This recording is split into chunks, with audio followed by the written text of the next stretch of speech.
اسے روکنے کا عوام کے پاس صرف ایک ہی پرامن انداز میں حل ہے اور اپنے حق کے لیے نکلنا۔ محسن نقوی سے وہ پریس کانفرنس میں صحافی پوچھ رہا تھا کہ عمران خان کے لیے امریکہ سے کال آئی تو مان جائیں گے، تو وہ کیا جواب میں انگوٹھا اپنی طرف کر رہا ہے۔ اب دیکھیں اسے یہ بتائے کوئی بندہ کہ اگر وہ مان جائے تو موت ہے، نہ مانے تو موت ہے، جائیں تو جائیں کدھر۔ محسن نقوی دعوے کر رہا ہے کہ امریکہ کا دورہ اس کا کامیاب ہوا۔ اکثر اب نشے کے عادی لوگ اگر دیکھیں نا تو اس طرح کی باتیں کرتے ہوئے آپ کو نظر آئیں گے کہ اسٹیو جابز کی ایپل کمپنی میں بنا لوں گا، اس کے دور رس نہ آ جائیں گے، لیکن آنکھ کھلتی ہے تو وہ ادھر کے ادھر ہی پڑے ہوتے ہیں۔ ابھی چائنا کی جس آرگنائزیشن کے فنکشن میں گیا، یہ امریکہ کو انہوں نے پیغام دیا تھا اس نے کہ ہم چین کے بھی مخالف ہیں۔ ابھی تو اطراء ہیں اس بات پہ، لیکن جو ہی امریکہ سے ڈوریں کھینچی جائیں گی تو یہ پھر چین کے پاس بھاگ کر جائیں گے، اور وہاں سے انہیں پہلے جواب آ چکا ہے۔ امریت کی سوچ کو، اس اقتدار کو دیکھیں لمبا کرنے کی جتنی کوشش ہے، یہ چیف جسٹس عامر فاروق اسلام آباد ہائی کورٹ میں ہو یا یہ chief justice Lahore high court عالیہ نیلم ہو، مکمل سہولت کاری تینوں صوبوں میں سے ایک ایک جج لا کے ڈوگر کورٹ اسلام آباد کا ایک پورا انہوں نے فتح کرنے کا جو پیکج پلان، اور یہ ہمیشہ ڈکٹیٹر کی ایک سوچ ہوتی ہے کہ عدلیہ کو قابو کیسے کرنا ہے۔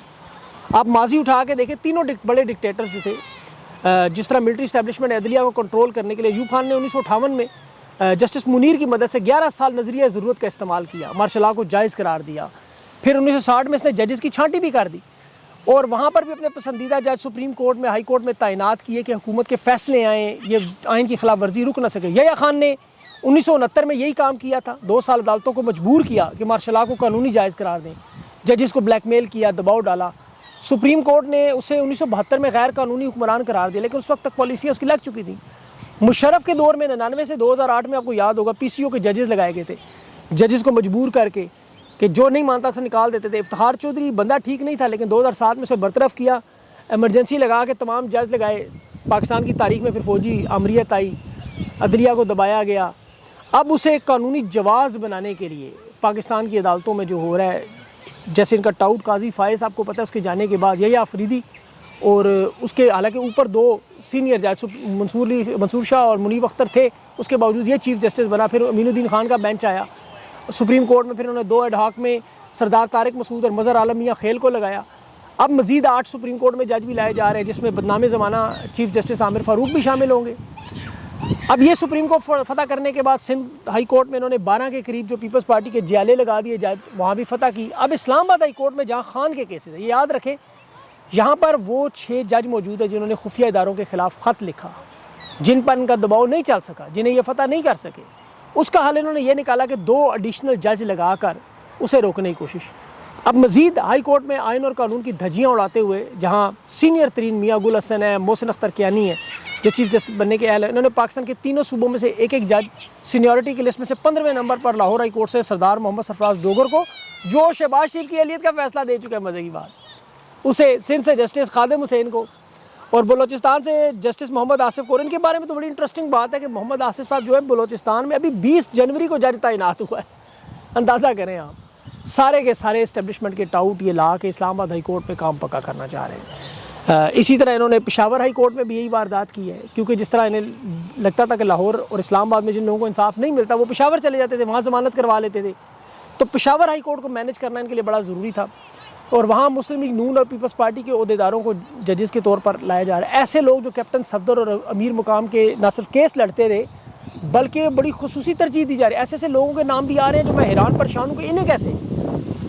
تو اب یہ جنگ جو عدلیہ میں دیکھیں اب لڑنی پڑے گی۔ ماضی میں تو بلا شبہ اشفاق پرویز کیانی کی حمایت تھی اور سپریم کورٹ میں انہوں نے فتح کی تھی، لیکن یہ منصور علی شاہ صاحب کو بھی صرف خطوط، پریس ریلیز اور دعوتوں میں باتیں نہیں، حقیقی معنوں میں عملی طور پر کچھ کر کے دکھانا ہوگا۔ مکلا تو خیر نکلیں گے نہیں، ان کے لیے تو پلاٹ ہے، آپ کو پتہ ہے اربوں روپے کے پیکیجز بنے ہوئے ہیں، لیکن یہ پاکستان کی عوام کو سوچنا ہوگا۔ اب خیبر پختونخوا میں بھی آئی جی کو جس طرح لایا گیا، جس پہ عمران خان خوش نہیں ہے، علی مین گنڈا پور کو یہ کہا گیا کہ پبلکلی اس کو ڈسون کریں کہ ان کی مرضی کے بغیر ہوا، اور اگر یہاں میرے خیال میں علی مین نے رد عمل نہ دیا تو عمران خان اس پہ کوئی بڑا فیصلہ بھی کر سکتے ہیں، اور یہ علی مین گنڈا پور کی وزارت اعلیٰ کے لیے اچھا نہیں ہوگا، کیونکہ خان کو نظر آ رہا ہے کہ خیبر پختونخوا میں اب یہ کوشش کریں گے فسطائیت کی پوری ایک واردات۔ یہ اور بات ہے کہ لوگ وہاں سخت جان ہیں، اور ویسے تو تحریک انصاف کے دیکھیں سارے ہی ورکر سخت جان ہو چکے ہیں، یہ جو فسطائیت اور ظلم برداشت انہوں نے کیا اب سارے کندن بن چکے ہیں۔ تحریک انصاف گرینڈ اپوزیشن جو بنا رہی ہے یہ بھی بڑا اچھا معاملہ ہے، حکمت عملی کی سامنے آ رہی ہے، کے پی میں خان کی ہدایت پر منظور پشتین سے ملاقات ہوئی، یہ بڑا زبردست ہوا، جنید اکبر کی۔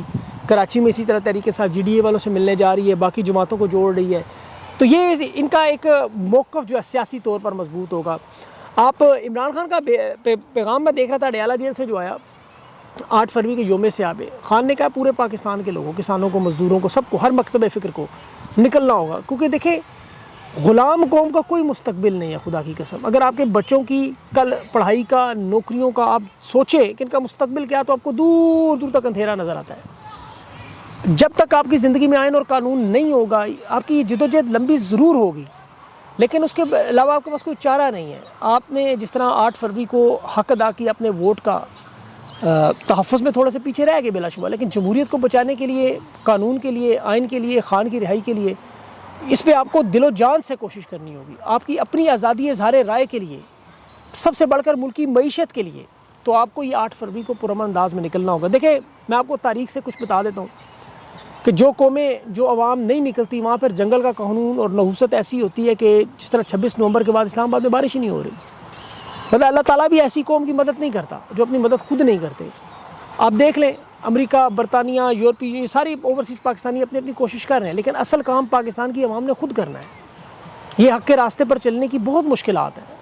ابھی تحریک انصاف کے 26 نومبر میں جو شہادتیں ہوئیں، ابھی بھی جو پکڑے ہوئے 6-6 8-8 FIR سے قید ہیں، اور یہ پاکستان کی تاریخ میں بلا شبہ پہلے ہو چکا ہے. بلکہ اب دنیا کی میں تمام ترقی یافتہ ممالک کی تاریخ دیکھتا ہوں، وہاں مضبوط سیاسی نظام، معیشت، ٹیکنالوجی میں ان کی تاریخ پڑھتا ہوں. امریکہ کو دیکھیں، 1776 میں برطانیہ سے لڑ کر ان لوگوں نے اپنی آزادی حاصل کی. آج جو سب سے بڑی معیشت، ٹیکنالوجی کے لیڈر ہیں. چین نے جاپان سے 1949 میں لڑ کر خانہ جنگی سے بچ کر ماؤ زے تنگ کی قیادت میں انقلاب لائے، اور آج چین دنیا کی دوسری بڑی معیشت ہے. جنوبی کوریا کو دیکھیں، 1945 تک جاپان کے قبضے میں تھا، یہ شمالی کوریا کے قبضے میں چلے گئے. پرامن انداز میں لڑتے رہے، اور آج دنیا کی ٹاپ ممالک میں ہے، تعلیم میں، معیشت میں، ٹیکنالوجی میں. یہ سیمسنگ، LG، ہنڈائی، یہ ساری کمپنیاں آپ کو نظر آتی ہیں. سنگاپور آپ دیکھیں، یہ بھی برطانوی راج میں تھے، وہاں انہوں نے بھی جد و جہد کی. پھر ملیشیا سے جد و جہد کرتے رہے، ان کے تسلط سے نکلے، آج یہ بھی دنیا کے ٹاپ 5 ملکوں میں ہے. ویتنام کا آپ کو پتہ ہے امریکہ کے خلاف، فرانس کو آپ دیکھیں. تو یہ ساری قوموں نے دیکھیں آزادی کی جد و جہد لڑی ہے. یہ دنیا کی بڑی قومیں بنی ہیں. آپ مسلمانوں کی تاریخ اٹھا کر دیکھیں، کفار مکہ نبی پاک صلی اللہ علیہ وسلم اور اسلام کے سخت مخالف تھے، بڑی اذیت دیتے تھے. فتح مکہ ہوا تو وہیں یہ ابو جہل، ابو سفیان، امیہ بن خلیف، ولید، یہ سب کے سب جو نعوذ باللہ قرآن کو جادو کہتے رہے، نبی پاک صلی اللہ علیہ وسلم پر مظالم کرتے تھے، مسجد الحرام میں ان کے اوپر اونٹ کی اوجڑیاں پھینکتے تھے. عتبہ اور شیبہ کمزور مسلمانوں پر ظلم و ستم کرتے تھے. حضرت بلال رضی اللہ عنہ، حضرت یاسر، حضرت سمیہ، ان سب کے ساتھ کیا کیا ہوتا رہا. مکے کی گلیوں میں بے رحمی سے مارا پیٹا جاتا تھا. نبی پاک صلی اللہ علیہ وسلم کے قتل کے منصوبے بناتے تھے، اتنا خون کے پیر، ان کے بوٹ خون سے بھر جاتے تھے. پھر شیب ابی طالب کا بائیکاٹ یاد ہے آپ کو؟ 3 سال تجارتی اور سماجی بائیکاٹ رہا، کوئی بات نہیں کرتا تھا. کھانے اور پینے کی قلت سے بی بی خدیجہ اور جناب ابو طالب وفات پا گئے. پھر انہوں نے جنگیں کی، بدر کی، احد کی. پھر رسول اللہ علیہ وسلم کے چچا حضرت حمزہ کی لاش کی بے حرمتی ان کا کلیجہ تک چبایا گیا. لیکن اللہ کے نبی نے پھر اسی لشکر سے 10,000 لوگوں کے لشکر سے وہی کفار جو سالوں سے ظلم کر رہے تھے معافیاں مانگنے پر مجبور ہوئے، اور فضا میں سزائیں دی، جاؤ تم سب کو آزاد کیا. بت توڑے گئے، شرک ختم ہوا، اسلام غالب آیا. جو ظالم ضد پہ قائم تھے یا تو جنگوں میں مارے گئے یا حق کو پہچان لیا اور بہترین مسلمان بھی بنے بعد میں. تو یہ تاریخ ہمیں سکھاتی ہے. یہ دیکھیں یہ ظلم زیادہ دیر نہیں چل سکتا، انہوں نے کوئی آب حیات نہیں دیا ہوا. حق ہمیشہ کامیاب رہتا ہے. یہ اسلامی تاریخ سے سیکھیں. ظلم جب اس حد سے بڑھ جائے تو اس نے مٹنا ہی ہوتا ہے. یہ ظالموں کا انجام ہم سوچتے ہیں اکثر، کبھی کبھی کوئی ویڈیو نظر آ جاتی ہے. اللہ قرآن میں ان ظالموں کو نہیں چھوڑ دیتا. اللہ کہتے ہیں میں ظالم کو مہلت دیتا ہوں، لیکن انجام سے وہ بچ نہیں سکتا. سورہ ابراہیم کی آیت ہے کہ مت خیال کرو کہ اللہ ظالموں کے اعمال سے بے خبر ہے، وہ انہیں صرف اس 10 دن تک ہی مہلت دیتا ہے جب ان کی آنکھیں کھلی کی کھلی رہ جائیں. اب یہ لوگ اس وقت چونکہ ظلم کے طاقت کے نشے میں خود کو ناقابل شکست سمجھتے ہیں، لیکن یہ عبرت ہے. عبرت بھی مختلف طرح کی. حدیث شریف ہے قیامت کے دن ظالم کی مظلوم پر کی گئی ایک ایک زیادتی کا بدلہ ہوگا. ہر طرح کے بکری کے جو سنگ سے بھی مارے گئے وہ اس کو بدلہ چکایا جائے گا. تو یہ تو دنیا میں ان کے ساتھ ہوتا ہے، اندرونی خوف اور بے چینی کا شکار رہتے ہیں. یہ سازشوں کا، دھوکے کا، اپنے ارد گرد کے لوگوں پر اعتماد نہیں کرتے، بے سکونی کا شکار ہے، نفسیاتی بیماریوں کا شکار ہے. اور سب سے بڑھ کر انہیں نیند جو ہے، آپ کسی ظالم سے ملیں وہ آپ کو بتائے گا اسے نیند نہیں آتی. جنرل باجوہ کا حال دیکھیں، 2016 سے 22 تک 4 وزیر اعظم اس نے بدلے، ایکسٹینشن بھی لی، ملکی عدالتیں بھی مینج کی، عدم اعتماد کا کھیل بھی کھیلا. لیکن آج لگڑ بگوں کی طرح اکیلا پیرس کے ایئرپورٹوں پر ذلیل ہو رہا ہے. اس کے پروٹوکول میں وزیر دفاع کو لائن میں کھڑا کر دیتے تھے، آج اکیلا بیگ اٹھایا ہوا دوڑ رہا ہے، پاکستانیوں کو دیکھتا ہے، بھاگتا ہے ایسے جو کتا غلیل سے. مطلب یہ اس کو محاورہ بولوں. اب فرانس میں دیکھیں اس کے ساتھ کیا ہوا، بیوی کے سامنے قاضی فائز کا حال دیکھیں، سر چھپا کے وہ چوروں کی طرح بھاگ رہا، اسلام آباد میں ڈونٹ. تو اللہ نے کہا اس کی لاٹھی بے آواز ہے، تو جب یہ لاٹھی پڑتی ہے تو واقعی اس کی آواز ہمیں نہیں سنائی دیتی. تو یہ اسی لیے آپ کو ڈیجیٹل دہشت گرد اسلام کے دائر وہ مولوی کا لگا ہوا تھا. تو یاد رکھیں نا ان شکنوں کو، انسانی حقوق کی پامالیوں کرنے والوں کو، اغوا کرنے والوں کو خدا کی قسم اٹھا کے کہہ رہا ہوں ان کا انجام بڑا برا ہوگا. تو اس لیے آپ لوگ اپنا حوصلہ جمع رکھیں اور کسی بھی چیز سے مایوسی پر اپنے اوپر نہ آنے دیں. اسلامی تاریخ پڑھا کریں، اللہ پاکستان پر اپنا رحم و کرم کرے گا. اندھیری یہاں شروع ہوگی، آنکھوں میں میری مٹی جا رہی ہے، تو میں ویڈیو بند کروں. اپنا خیال رکھیں، مجھے اگلی ویڈیو تک اجازت دیں. اللہ حافظ.